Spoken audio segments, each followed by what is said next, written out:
ఈరోజు ఏం చేస్తున్నావు? వంకాయ కూరమ్మ. ఒక పెద్ద ఉల్లిపాయ సన్నగా ముక్కలు తరిగి పెట్టాలి.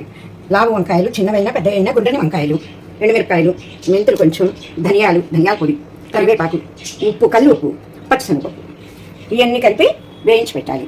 ఇందులోగా చింతపండు కొంచెం నానబెట్టుకొని గుజ్జు తీసి పెట్టుకోవాలి. ఇది వేయించిన పొడిమ్మా. దీనిలో ఉల్లిపాయలు అంటే మనం గుజ్జు తీసి పెట్టుకున్నాం కదమ్మా, అది చింతపండు రసం కలుపుకుంటే బాగుంటుంది. ఉడికే విధానం చూపిస్తాను. ఇప్పుడు కొంచెం ఇంగువ. తాలింపు గింజలు వేయకూడదమ్మా. మసాలా కారం కూడా పెట్టుకోవాలి. ఇది పెట్టే విధానం, కాయల్లో మసాలా పెట్టే విధానం.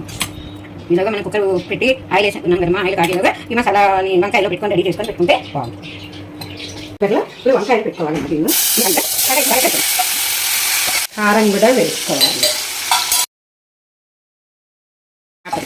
అంతే, ఒక్క విజిల్ చాలమ్మా.